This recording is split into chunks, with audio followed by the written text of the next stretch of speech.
राधे राधे दोस्तों। पूजा वार्ष्णेय पारिवारिक कहानियों में आपका स्वागत है। हमारी आज की कहानी का शीर्षक है अनजानी पुकार। सुहानी ने जैसे ही अपनी कार पार्किंग में रोकी और ऑफिस के गेट की ओर बढ़ी, तभी अचानक उसने महसूस किया कि किसी ने उसके साड़ी का पल्लू कसकर थाम लिया है। वह झटके से पलटी। एक छोटा सा बच्चा था, शायद 6-7 साल का।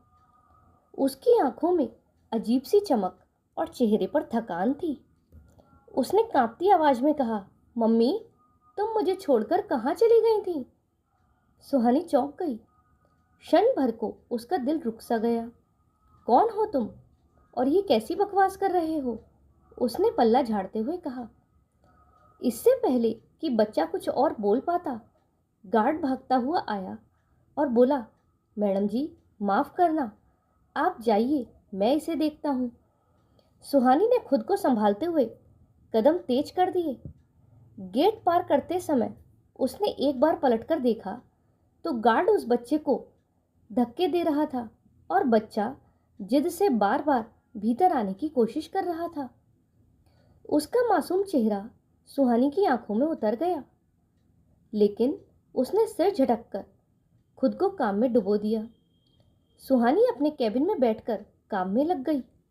ढेरों फाइलें, मीटिंग्स और कॉल्स, लेकिन मन के किसी कोने में वही बच्चा बार बार उभर आता था। लंच टाइम हुआ तो उसने अपना टिफिन खोला, लेकिन पहला कौर मुंह में डालते ही उसके कान में वही मासूम आवाज गूंज गई, मम्मी, तुम मुझे छोड़कर कहाँ चली गई थी? उसका दिल कसक उठा। जल्दी से खाना खत्म करके वह गार्ड के पास पहुंची। भैया, वो बच्चा कहाँ गया? गार्ड ने लापरवाही से जवाब दिया, मैडम, चिंता मत कीजिए, मैंने उसके बाप को खबर कर दी थी, अब वो आपको परेशान नहीं करेगा। लेकिन वो मुझे मम्मी क्यों बुला रहा था? सुहानी के सवाल में दर्द था। गार्ड ने गहरी सांस लेकर कहा, मैडम, उसकी माँ गौरी इसी बिल्डिंग में सफाई का काम करती थी। उसका बाप शराबी है। एक दिन झगड़े में उसका सिर दीवार से टकरा गया और उसकी मौत हो गई। तब से ये बच्चा हर औरत को अपनी मां समझकर उसके पीछे भागता है। सुहानी के दिल में सन्नाटा छा गया। और आपने उसके बाप से क्या कहा? उसने कांपती हुई आवाज में पूछा। तो गार्ड बोला, मैडम, मैंने उसे धमकी दे दी थी कि अगर बच्चा फिर यहाँ दिखाई दिया तो तुझे पुलिस में दे दूंगा। फिर डर के मारे वो आदमी उसे पीटते हुए घर ले गया। सुहानी को लगा जैसे उसका दिल किसी ने जकड़ लिया हो। उस मासूम की आंखों का दर्द अब उसकी आत्मा को खाए जा रहा था। उस रात सुहानी बिस्तर पर लेटी रही, पर नींद आंखों से कोसों दूर थी। बार बार वही चेहरा सामने आ जाता, वो नन्हे हाथ जो उसकी साड़ी का पल्लू पकड़कर कह रहे थे, मम्मी, तुम मुझे छोड़कर क्यों चली गई? सुहानी को 3 दिन तक वो बच्चा कहीं नहीं दिखा। हर सुबह जब वह ऑफिस पहुंचती, उसकी निगाहें गेट पर भटकती रहती, लेकिन गेट के पास अब ना तो उसकी मासूम आंखें थी और ना ही उसकी मम्मी वाली पुकार। चौथे दिन आखिरकार उसने गार्ड से कहा, भैया, जरा पता कीजिए ना, वो बच्चा कहाँ है? मुझे उसकी बहुत चिंता हो रही है। गार्ड ने भारी आवाज में कहा, मैडम, आप सुनकर परेशान हो जाएंगी। असल में वो बच्चा अस्पताल में भर्ती है। उसके शराबी बाप ने उसे इतना मारा कि वो बेहोश हो गया। पड़ोसियों ने दया करके उसे सरकारी अस्पताल में पहुंचा दिया है। सुहानी का दिल धक से रह गया। उसके पैरों के नीचे से जमीन जैसे खिसक गई। कुछ समझ नहीं आया, बस एक ही ख्याल दिमाग में कौंधा, अगर उस दिन उसने मुझे मम्मी कहा था तो क्या मैं उसका साथ छोड़ सकती हूँ? बिना कुछ सोचे समझे सुहानी भागती हुई अपनी कार में बैठी और सीधे अस्पताल जा पहुंची। सरकारी अस्पताल का वार्ड, चारों तरफ बदबू, टूटी खिड़कियां, कराहते मरीज और शोर। एक कोने में जर्जर सी खाट पर वही बच्चा पड़ा था, दुबला पतला, चोटों से भरा, होठ फटे और नन्ही हथेलियों पर नीले निशान। सुहानी का दिल टूट गया, आंखें छलक आईं। डॉक्टर वहीं पास ही खड़ा था। उसने कहा, मैडम आप कहाँ थी? ये बच्चा बार बार आपकी ही रट लगा रहा था। अभी मैंने इसे नींद की दवा दी है, वरना दर्द से तड़प रहा था। आप इसकी माँ है ना? सुहानी के होठ कांप गए। उसकी आंखों से आंसू ढुलक पड़े। नहीं नहीं, मैं इसकी माँ नहीं हूं, लेकिन शायद अब मुझे ही माँ बनना पड़ेगा। डॉक्टर ने हैरानी से उसकी ओर देखा, लेकिन उसके दर्द में सच्चाई साफ झलक रही थी। शाम तक सुहानी वहीं खड़ी रही। हर बार जब बच्चे ने करवट बदली, उसके होठ कांपते तो सुहानी का दिल कसक उठता। घड़ी ने जैसे ही 7 बजाए, बच्चा धीरे धीरे होश में आने लगा। उसने आंखें खोली।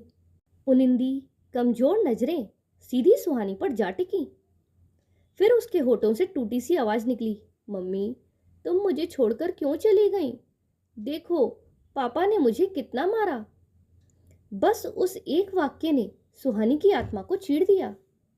वो अपने आंसुओं पर काबू न रख सकी। वो झुकी और उसने उसे सीने से कसकर लगा लिया। नहीं बेटा, अब तुझे कोई नहीं मारेगा। तेरी मम्मी अब यहीं है, तेरे पास हमेशा के लिए। बच्चा उसके गले से लिपट गया, जैसे उसे दुनिया की सबसे सुरक्षित जगह मिल गई हो। उसकी नन्ही हथेलियां सुहानी की साड़ी में कसकर लिपट गईं, मानो कह रही हूं अब मत जाना। और तभी पीछे से एक आवाज आई, हाँ अंश, अब तुम्हारी मम्मी तुम्हें कभी छोड़कर नहीं जाएगी। सुहानी ने पलटकर देखा। वो आदित्य था, उसका पति। सुहानी ने सुबह ही फोन पर उसे सब कुछ बता दिया था, और आदित्य ने भी बिना देर किए अस्पताल का रुख किया। उसकी आंखों में भी नमी थी। उसने आगे बढ़कर बच्चे के सिर पर हाथ रखा और कहा, अब ये हमारा बेटा है सुहानी। भगवान ने हमें शायद यही तोहफा भेजा है। सुहानी ने आंसुओं के बीच सिर हिलाया। उसने महसूस किया कि आज उसकी गोद सचमुच भर गई थी। अस्पताल से घर लौटते समय कार की पिछली सीट पर बच्चा सुहानी की गोद में सोया हुआ था। उसके चेहरे पर थकान थी, लेकिन होठों पर हल्की सी मुस्कान भी थी, मानो अब उसे कोई डर नहीं था। सुहानी उसके बालों को सहलाती जा रही थी और सोच रही थी, एक अजनबी बच्चा जिसने मुझे एक बार मम्मी कहा, कैसे मेरे दिल की गहराइयों तक उतर गया। शायद किस्मत ने ही हमें मिलवाया है। घर पहुंचकर आदित्य ने तुरंत कानूनी प्रक्रिया शुरू कर दी। पड़ोसियों और गार्ड को गवाह बनाकर उस शराबी बाप को बुलाया गया। वह लड़खड़ाते कदमों से आया, हाथ में बोतल थी।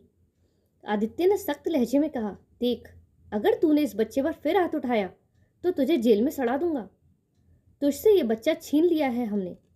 अब से तू इसका बाप नहीं, सिर्फ नाम का अजनबी है। कुछ पैसों के लालच में उस आदमी ने कागजों पर साइन कर दिए। उसकी आंखों में न बच्चे के लिए दर्द था, न अपनापन। सुहानी का दिल रो पड़ा। कैसा पिता है जो शराब के लिए अपने खून को बेच देता है। लेकिन उसी क्षण उसने दृढ़ निश्चय किया, अब यह बच्चा मेरा है, मेरी गोद का अंश है। 2 दिन बाद आदित्य और सुहानी ने छोटे से पूजा का आयोजन किया। घर फूलों से सजाया गया, दीपक जलाए गए और पंडित जी को बुलाया गया। बच्चा सफेद कुर्ते पजामे में बैठा था। उसकी आंखों में चमक थी, जैसे पहली बार उसने अपने लिए घर और परिवार देखा हो। पंडित जी ने नामकरण के समय पूछा, इस मासूम का नया नाम क्या रखना है? सुहानी ने बच्चे की ओर देखा। उसकी आंखों से आंसू बह निकले। फिर मुस्कुराकर बोली, अब ये हमारा अंश है, हमारे जीवन का सबसे प्यारा हिस्सा। आदित्य ने भी सिर हिलाकर कहा, हाँ, ये अब हमारे दिल का अंश है। पंडित जी ने मंत्रोच्चारण किया और घर में शंख की गूंज भर गई। सभी ने ताली बजाई और अंश पहली बार खिलखिलाकर हंसा। उसकी खिलखिलाहट सुनकर सुहानी और आदित्य की आंखें भीग गईं, मानो भगवान ने उनके जीवन की अधूरी कड़ी पूरी कर दी हो। उस रात जब अंश पहली बार सुहानी की गोद में सिर रखकर सोया, तो सुहानी ने उसके माथे को चूमते हुए कहा, बेटा, अब तेरा हर दर्द मेरा है, तुझे कभी भी अकेला महसूस नहीं होने दूंगी। अंश ने नींद में भी उसकी साड़ी का किनारा पकड़ लिया, जैसे कह रहा हो, अब मत छोड़ना। तो दोस्तों, आपको ये कहानी कैसी लगी कमेंट में ज़रूर बताइएगा। अगर पसंद आई हो तो वीडियो को लाइक करें और चैनल पर नए हो तो चैनल को सब्सक्राइब करें। हमारे साथ अंत तक बने रहने के लिए धन्यवाद। जय श्री राधे।